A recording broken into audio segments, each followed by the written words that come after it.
Yeah, my brother Vernon, he was in the Marines, and he went to Korea, and so we needed Mom and Daddy needed him home to help on the farm because it was right around planting time, and so they let him come home to help. And here he was only home just a few days, and then he got called back because they had to go to the war in Korea, and so he had to go back there, and he was his company was on this. They were surrounded, and they were in this in the war there, and but they wouldn't give up, and he got a little shell in I think it was in his thumb or one of his fingers, just a little fragment, of a mortar shell. But he didn't get hurt otherwise, and I don't know how many people that survived, in that in his company when they were surrounded by the enemy. But he made it through there okay. And so he went through all that, and then he goes and gets killed, getting hit by a train after Where was he was when older. he got killed by the train? He was in Elmhurst, Illinois, because he was having a hard time finding work, around here, and so Arliss was staying home by Mama and Daddy, And who's Arliss? and that's his wife, and then I was living in Milwaukee at the time, and so he got this job in Elmhurst, and there were some other Oneida guys too that went there to work at the same place. They were working on the railroad, and then when they got their checks, he'd go into town, and then he'd send money home.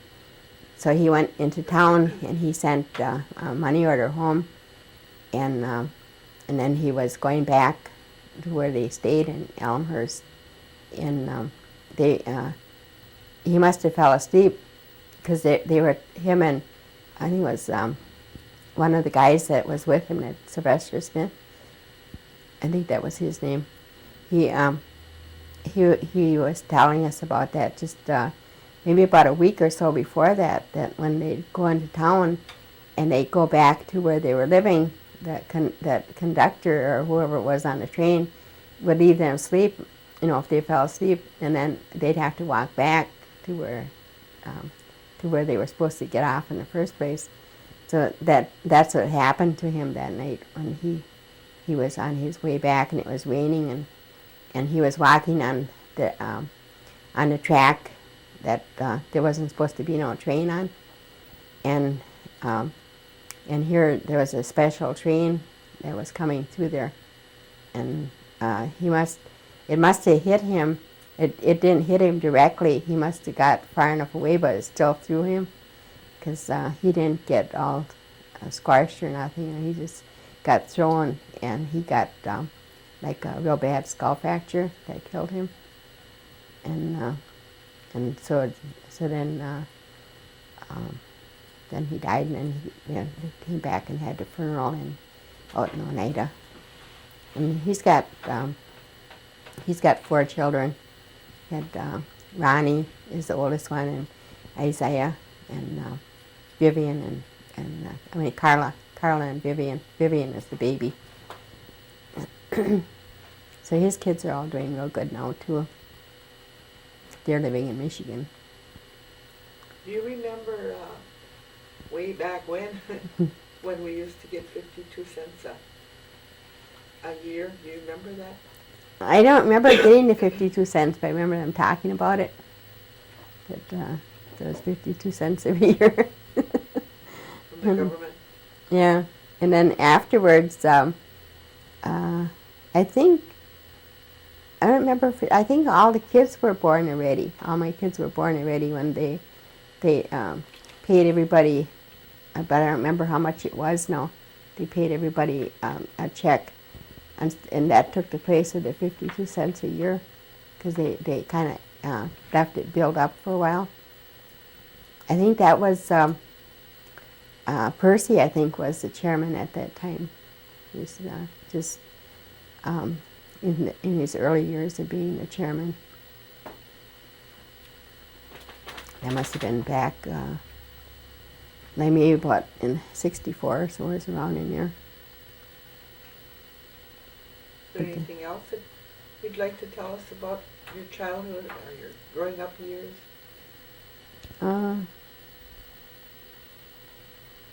We used to work at that Bishkoff farm. And they used to pick us up in a truck, and we'd go there, and we'd work there all day. They used to pick us up real early in the morning, and then we'd do a hoeing. We'd hoe there real long. They had such long rows of beets and horseradish, and I don't remember what else. Anyway, the rows are so long you couldn't even see the end.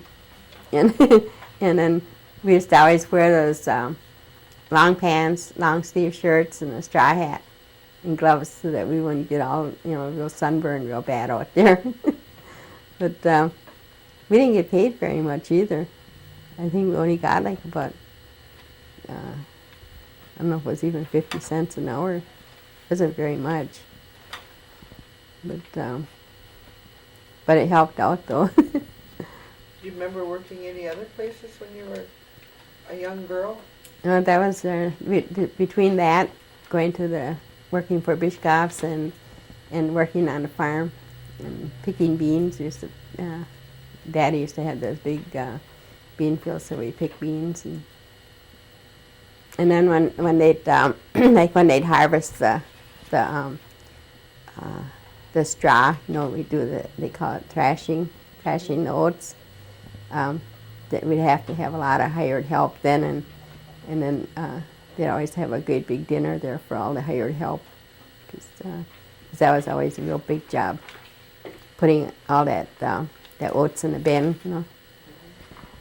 But we used to work on that too, all of us kids, and when they cut the oats, it would go in bundles, and then we'd have to shock them, put them, stand them up, like put two of them together and stand them up, so it would be like almost like a teepee, and then they would dry out like that. And then when they'd harvest the oats, and then that's when they had all the help come in to haul all those bundles up to the barn and put it in the thrashing machine. And then filling up the silo too is another thing. That was always a big job, because they'd have that silage coming into the big silo, and then we'd have to go up there and pack down the silage, kind of level it off, and pack it down.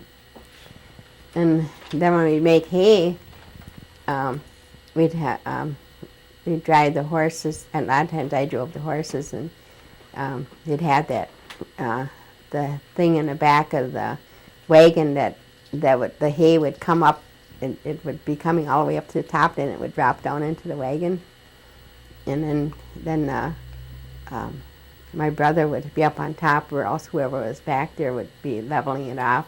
Mama used to do that too a lot of times. And then when you get it up to the barn, then they had this big fork. There was a big long rope that would go way up into the top of the barn, and they'd put that big fork, it was about that wide, put that down into the hay, and then I usually drove the horse that hooked onto the rope on the other end of the barn, and then the horse would pull that rope until it got up till that big bunch of hay would get up to the top and get on that rack, and then it would take it right into the barn. Then when it get far enough, then the horse would stop, and then they'd pull the rope, and then the hay would fall down into the barn. And then Mama used to work up there a lot with some help to distribute all that hay around inside the barn, upstairs in the barn. That was a big job too.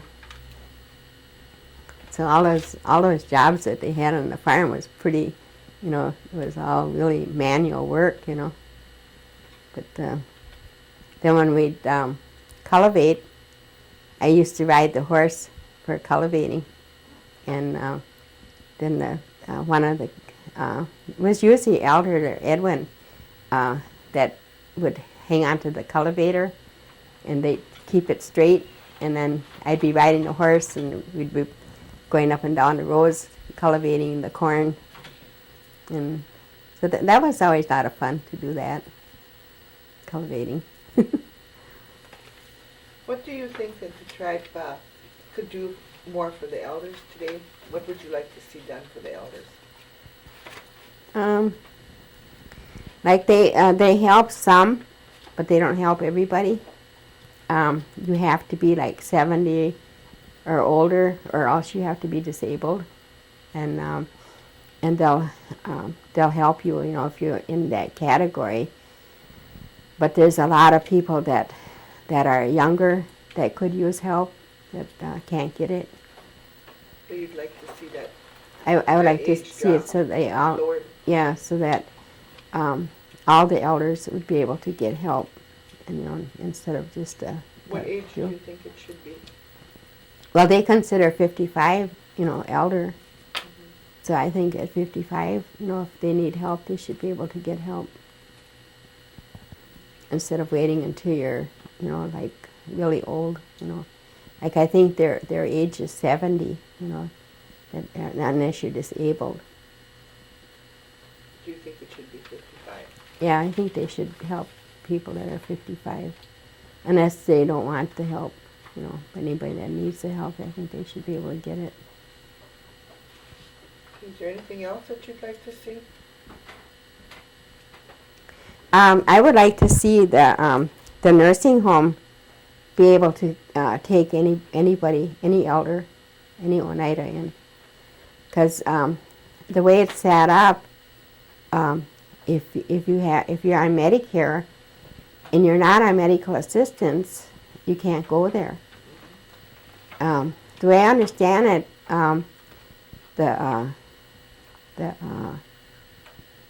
the people that go there, they need nurses, and you have to have so many nurses for each patient that you have in there, and so they don't have that many. They don't have that many nurses, so that's why they don't take people that are on Medicare. So if you're on medical assistance, you know, then you can go there. So I would like that to be changed. You'd like to see it where all the Oneidas could go to the Oneida nursing home rather than have to go on the outside. Yeah, and then they take Medicare, you know, so that Medicare can pay. Do you use the health center? Yeah. Mm-hmm. How do you like the new health center? Yeah, I like the new health center. Mm-hmm. I haven't been all over in there yet. I've went to the pharmacy and picked up medicine, but I haven't been in there, you know, I haven't been into the office, in the doctor's office in there yet. The last time I was at the doctor's office, it was at the old health center yet. And Dr. Mardan said that they're going to have the mammogram there too now. Instead of having to go to the hospital to have that done, they're going to have that done right over there. So that'll be good.